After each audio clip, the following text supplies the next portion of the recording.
Assalamualaikum warahmatullahi wabarakatuh. Saya Fauzan Mufid dengan NIM 24030638, program studi peternakan Universitas Sumatera Utara. Kali ini saya akan membahas anatomi dari sistem reproduksi unggas betina atau yang bisa kita sebut saluran oviduct. Saluran ini memiliki peran vital dalam pembentukan sebutir telur utuh yang bisa kita konsumsi sehari-hari. Dan di sini saya sudah menggambarkan ya. Dan kita mulai dari yang pertama, yang paling atas, yaitu ovarium.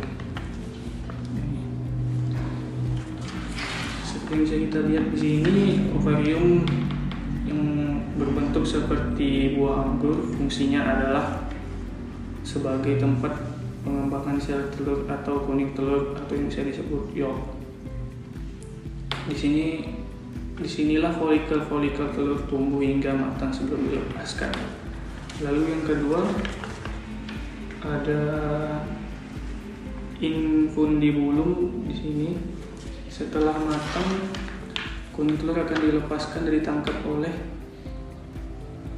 infundibulum. Bentuknya seperti corong, fungsinya adalah untuk menangkap ovum yang matang tadi. Disinilah tempat terjadinya pembuahan atau fertilisasi jika ada sel sperma. Kuning telur biasanya berada di sini selama 15 hingga 30 menit. Lalu yang ketiga ada magnum. Telur masuk ke bagian terpanjang, yaitu magnum. Bagian ini sangat penting karena berfungsi untuk menyekesikan atau membungkus kuning telur dengan albumen, atau yang kita kenal sebagai putih telur. Proses di magnum ini memakan waktu sekitar 3 jam. Lalu masuk ke isthmus. Kita akan berlanjut ke isthmus di saluran yang agak menyempit ini. Telur akan dibungkus oleh 2 lapisan membran tipis, yaitu gerabang tipis atau membran sel telur. Proses ini membutuhkan waktu sekitar 1 hingga 1,5 jam hingga 1,5 jam. Selanjutnya ada uterus. Masuk ke bagian uterus atau kelenjar gerabang. Ini adalah tempat di mana telur menghabiskan waktu paling lama, yaitu sekitar 18 hingga 21 jam. Fungsinya adalah membentuk gerabang keras atau cangkang telur dari kalsium karbonat sekaligus memberi warna pada cangkang telur. Lalu lanjut ke vestibular oviduct. Adalah oviduct kanan pada unggas betina yang mengalami penyusutan selama perkembangan embrio, sehingga tidak berkembang dan tidak berfungsi dalam proses reproduksi. Akibatnya, hanya ovarium dan oviduct kiri yang aktif menghasilkan serta membentuk telur, sedangkan oviduct kanan hanya tersisa sebagai organ rudimenter atau sisa perkembangan tanpa fungsi reproduksi yang nyata. Lalu masuk ke vagina. Telur melewati vagina dikeluarkan melalui vagina, di mana telur dilapisi lendir kutikula untuk melindunginya dari bakteri, dan akhirnya selanjutnya lanjut ke kloaka, yang akhirnya dikeluarkan ke kloaka yang merupakan pintu terakhir. Nah, itu adalah proses panjang pengeluaran telur dari unggas betina. Baik, selanjutnya adalah berikut penjelasan lengkap mengenai proses pembentukan telur pada ayam betina. Sistem reproduksi ayam betina memiliki keunikan biologis karena bersifat tunggal, di mana hanya organ bagian kiri yang berkembang secara sempurna dan berfungsi untuk memreproduksi telur. Saluran rangkaian proses pembentukan dari awal hingga menjadi sebutir telur yang utuh membutuhkan total waktu sekitar 25 hingga 26 jam. Lamanya durasi ini menjadi alasan biologis utama mengapa seekor ayam tidak mampu bertelur dari 1 butir dalam sehari. Proses pemindahan dan pengeluaran ini diatur secara hormonal oleh tubuh ayam, salah satunya oleh hormon oksitosin yang dikeluarkan dari kelenjar pituitari bagian belakang. Proses pembentukan diawali di dalam ovarium, organ yang terletak di bagian dorsal rongga albumen di antara rongga dada dan perut pada garis punggung, tepatnya di daerah kranial ginjal di dalam ovarium. hormon follicle stimulating hormone atau FSH yang disekresikan oleh kelenjar pituitary anterior akan merangsang perkembangan folikel telur.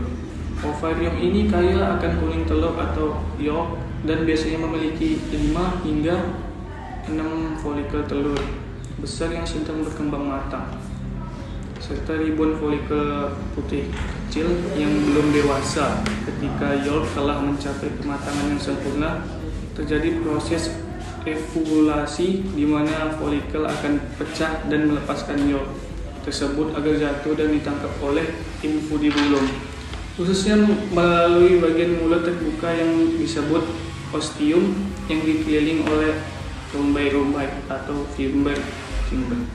Setelah berhasil ditangkap oleh infundibulum, yolk akan bergerak masuk ke dalam magnum yang merupakan bagian terpanjang dari saluran oviduct dengan panjang mencapai 33 cm. Di dalam magnum, telur akan menetap selama kurang lebih 3,5 jam. Di sini adalah proses sintesis dan sekresi putih telur atau albumen oleh kelenjar tubular dan sel glomerulus yang sangat sensitif. Albumen yang dihasilkan terbagi menjadi 4 lapisan spesifik, yaitu chalazea atau tali penggantung kuning telur 27%, putih telur kental 57%, putih telur encer dalam 17,3%,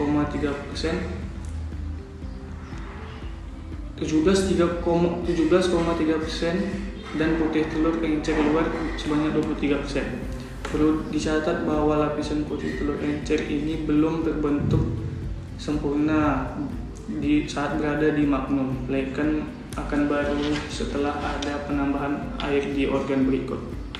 Perjalanan telur kemudian berlanjut menuju isthmus, sebuah saluran sepanjang 10 cm yang bertugas untuk mensekresikan membran atau selaput tipis yang membungkus yolk dan albumen.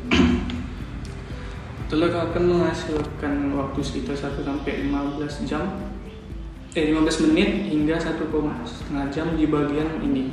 Secara anatomis, bagian depan isthmus yang berdekatan dengan magnum memiliki warna putih bersih, sedangkan 4 cm terakhir dari saluran ini kaya akan pembuluh darah sehingga memberikan tampilan warna kemerahan. Fase terlama dalam pembentukan telur terjadi ketika telur memasuki uterus atau yang dikenal sebagai glandula rabang telur.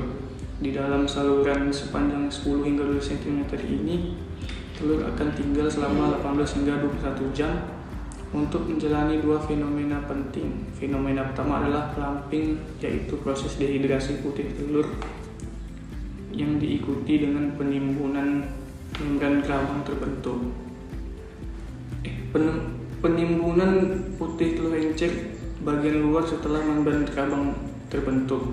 Fenomena kedua adalah mineralisasi atau klasifikasi, yaitu pembentukan kerabang atau cangkang telur yang keras. Pada akhir fase mineralisasi, sel postiren akan memberikan pigmen warna alami pada cangkang telur tersebut. Selain itu, di uterus pula terbentuk sekitar 8.000 pori-pori pada cangkang yang berfungsi sebagai jalur masuknya oksigen dan keluarnya karbon dioksida serta uap air bagi embrio. Pada telur segar, pori-pori ini awalnya tertutup namun akan membuka semakin lebar seiring bertambahnya umur telur.